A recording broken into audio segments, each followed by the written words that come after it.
ఒక్కసారి కొమ్మూరి గోల్డ్ కి కాల్ చేయండి. తాకట్లో ఉన్న మీ బంగారాన్ని విడిపించి మార్కెట్ ప్రైస్ కి వాళ్ళు కొనుక్కుని మిగతా డబ్బులు మీకు ఇచ్చేస్తారు. హలో అండి, అందరికీ నమస్కారం. నేను మీ కట్టా కార్తీక్. వైసీపీ ఇన్నాళ్ళు తిరుమల లడ్డు నెయ్యి కల్తీ విషయం మీద బుకాయిస్తూ వస్తుంది. ఏమని బుకాయిస్తూ వస్తుంది? వైవి సుబ్బారెడ్డి గారి పేరు కానీ, భూమన కరుణాకర్ రెడ్డి గారి పేరు కానీ సిబిఐ తన ఛార్జ్షీట్లో పెట్టలేదు కాబట్టి, నిందితుల లిస్టులో వాళ్ళు లేరు కాబట్టి, వాళ్ళ పాత్ర తేల్చబడలేదు కాబట్టి, అందులోనూ చంద్రబాబు నాయుడు గారు గతంలో ఆరోపించినటువంటి యానవల్ ఫ్యాట్ అనేది కూడా ఇంతవరకు సిబిఐ తేల్చలేదు కాబట్టి మేమే తప్పు చేయనట్టే అని వాదిస్తూ వస్తుంది. ఆ మాటే కదా వాదిస్తూ వస్తుంది వైసీపీ. జగన్మోహన్ రెడ్డి కూడా అదేగా చెప్తూ వస్తున్నారు. కానీ వైవి సుబ్బారెడ్డి గారి పాత్ర తేల్చేలా, ఆయన ఈ కేసుతో ఉన్నటువంటి సంబంధాన్ని బయట పెట్టేలా ఇలా కీలకమైనటువంటి ఒక ఆధారాన్ని ఇలా అన్ని పేపర్లు రాసుకుంటూ వచ్చాయి. సిబిఐ తన ఛార్జ్షీట్లో పొందుపరిచిన అంశాన్ని, అంటే ఏ నెంబర్ ఆధారంగా అయితే చిన్నప్పన్న ఫోన్ మాట్లాడి వ్యవహారాలని నడిపించాడో, ఎవరు చిన్నప్పన్న వైవి సుబ్బారెడ్డి గారి పిఏగా చెప్పబడుతున్న వ్యక్తి, ఈ నెయ్యి కల్తీ విషయంలో కీలకమైన నిందితుడు, అరెస్ట్ అయి జైల్లో ఉన్నటువంటి వ్యక్తి.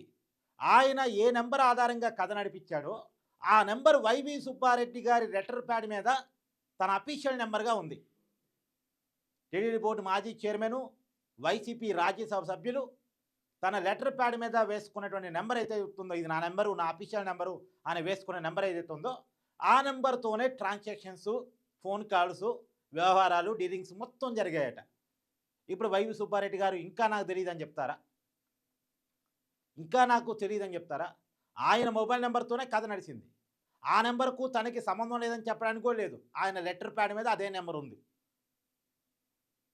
ఆయన లెటర్ ప్యాడ్ మీద అదే నెంబర్ ఉందంట. ఇలా ఆంధ్రజ్యోతి కథనం ప్రకారం చెప్తున్నటువంటి మాటలు ఇవి.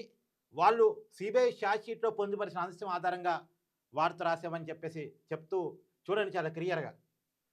ఇంకో వార్త కూడా రాశారు, ఈ కేసులో కీడీ ఎంటర్ కాబోతుందని కూడా రాశారు. కానీ ఈ లాజిక్స్ అన్నీ అంటే ఈడీ ఎంటర్ కావడానికి ఉన్న కారణం ఏంటంటే, ఇది 250 కోట్ల కుంభకోణం అని చెప్తున్నారు కదా. పాలు లేకుండా, పాల నుంచి వచ్చే వెన్న నుంచి వచ్చే నెయ్యి కాకుండా కెమికల్స్తో కలిపిన ఒక పదార్థాన్ని నెయ్యిగా నమ్మించేసి, దాన్నే నెయ్యిగా చెప్పి దాదాపు 68 లక్షల కేజీల కెమికల్ పదార్థాలని వాడి 20 కోట్ల లడ్డూలు తయారు చేసి భక్తులకు పంపిణీ చేశారు అనేటువంటి విషయాన్ని మనం డే 1 నుంచి మాట్లాడుతూ వస్తున్నాం కదా. ఇది 250 కోట్ల కుంభకోణం అని చెప్పేసి సిబిఐ సిట్ ఏదైతే చెప్తుందో, ఆ 250 కోట్ల కుంభకోణం మనీ లాండరింగ్ విషయాల మీద, చిన్నప్పనకి డబ్బు ఎలా చేరింది, ఎవరి నుంచి ఎవరికి డబ్బు వెళ్ళింది, హవాలా రూపంలో డబ్బులు చేతులు ఎలా మారింది, కొరియా నుంచి కెమికల్స్ ఎలా వచ్చాయి, వాళ్ళకి డబ్బులు ఎలా చెల్లింపులు జరిగాయి, ఇవి అన్ని వ్యవహారాల మీద ఈడీ ఎంక్వైరీ చేయబోతూ ఉంది. ఇప్పటికే ఈడీ వాళ్ళు కేసు నమోదు చేశారు. సో ఈడీ రంగంలో దిగిన రెండో కేసు, జగన్మోహన్ రెడ్డి అధికారం నుంచి కోల్పోయిన తర్వాత, ఒకటి ఆల్రెడీ మద్యం కేసులో ఈడీ రంగంలో దిగింది. ఇటీవలే విజయసాయి రెడ్డిని, మిథున్ రెడ్డిని పిలిచి విచారించింది. ఇప్పుడు రెండో కేసు. కాకపోతే ఈడీ దిగితే అందరూ భయపడతారు, కానీ మన రాష్ట్రంలో పెద్ద భయపడేవాళ్ళు ఎవరు ఉండరు. ఎందుకు? ఎన్ఫోర్స్మెంట్ డైరెక్టరేట్ అందరికీ భయం ఉంటుంది, కానీ మన రాష్ట్రంలో భయం ఉండదు. ఎందుకు భయం ఉండదు అంటే, ఆల్రెడీ నిండా మునినోడి చలేంది అన్నట్టు జగన్మోహన్ రెడ్డి గారికి ఈడీ కేసులు కొత్త కాదు, సిబిఐ కేసులు కొత్త కాదు.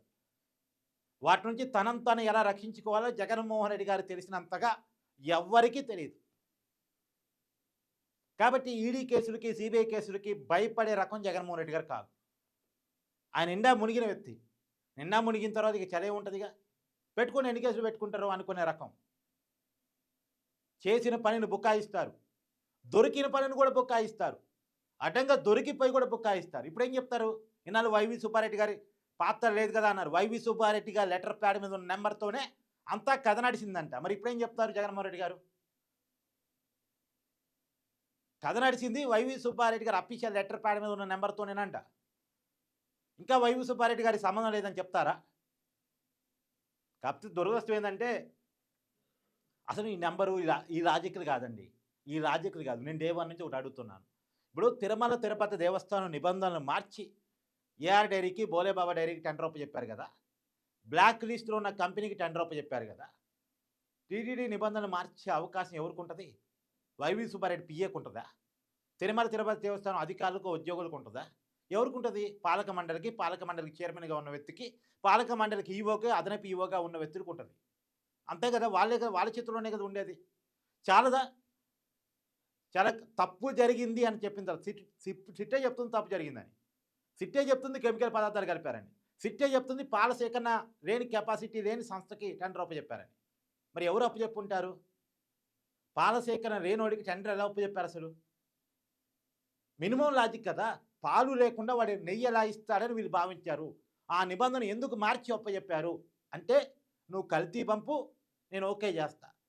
అంటే ముందే తెలిసి కిడ్ ప్రోకో కింద మాట్లాడుకొని టెండర్ అప్పజెప్పారన్న విషయం చాలా క్లియర్‌గా అర్థమవుతుంది గదా! ఎవరు అప్పజెప్తారో కూడా క్లియర్‌గా అర్థమవుతుంది గదా! పాలక మండలి చైర్మన్ అప్పజెప్పగలడు. పాలక మండలి అప్పజెప్పగలదు. ఆ పాలక మండలి నియమించినటువంటి ఆనాటి ముఖ్యమంత్రి జగన్మోహన్ రెడ్డి గారు అప్పజెప్పగలరు. వాళ్ళకి తెలియకుండా ఈ నిర్ణయాలు జరిగే అవకాశమే లేదు. కానీ దురదృష్టం ఏందంటే అలా చేసిన వాళ్ళెవరూ కూడా సీబీఐ ఛార్జ్ షీట్‌లో లేరు. తప్పు జరిగిందని చెప్తున్నారు. తప్పులో భాగస్వాములైనటువంటి పాత్రధారుల పేర్లు పెట్టారు. కానీ సూత్రధారులు మాత్రం విచారించకుండా వాళ్ళ నిందితుల లిస్టులో పెట్టకుండా వదిలేశారు.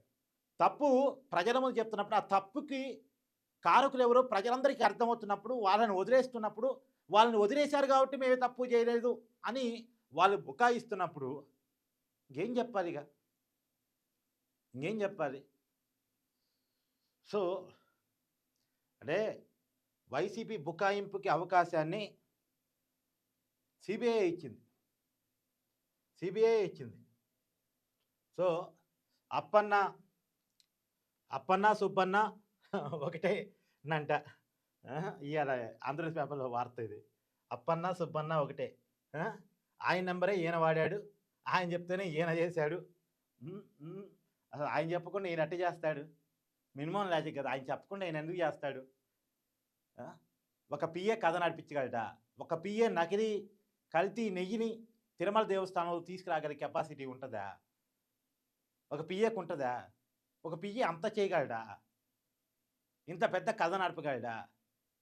ప్రపంచంలో ఉన్న హిందువులంతా అత్యంత పవిత్రంగా కొలిచే దేవస్థానంలోకి సాంప్రదాయబద్ధంగా, చట్టబద్ధంగా, శాస్త్రోక్తంగా అన్ని విషయాల్లో చాలా జాగ్రత్తగా ఉండేటువంటి ఆలయంలోకి ఒక పెద్ద వ్యవస్థ ఉన్నటువంటి దేవస్థానంలోకి చైర్మన్‌ని తెలవకుండా, పాలక మండలి తెలవకుండా, వాళ్ళ అంగీకారం లేకుండా, పై స్థాయిలో ఉన్నటువంటి ఈవోనో, అదనపు ఈవోకో తెలియకుండా ఒక పిఏ కల్తీ నకిలీ నెయ్యిని తీసుకొచ్చి కలిపాడు అంటే ఎవరైనా నమ్ముతారా? తప్పు జరిగింది అన్నది నిజమైనప్పుడు తప్పుకు కారకులు ఆనాటి పెద్దలు. లేదా తప్పు జరగలేదని చెప్పండి. తప్పు జరిగిందని చెప్తున్నారు, అసలు వదిలేస్తున్నారు. ఇది బాధ అనిపిస్తుంది. తప్పు జరగలేదు, అసలు మంచి నెయ్యి వాడారంటే ఏ బాధ లేదు. కెమికల్స్ వాడారు, అత్యంత దారుణమైన కెమికల్స్ వాడారు. ఆ కెమికల్స్ పేరు చెప్పడం నాకు కొంత ఇబ్బందిగా ఉంది. అందుకే వాటి పేర్లు చెప్పట్లే నేను. కెమికల్స్ వాడారని చెప్తారు. వాడటానికి కారకులను మాత్రం వదిలేస్తారు. సూత్రధారులను వదిలేస్తారు. తప్పు చేసిన వాళ్ళని వదిలేస్తారు. అదే మన వ్యవస్థలో ఉన్న లోపాలంటే అయ్యి. Thank you.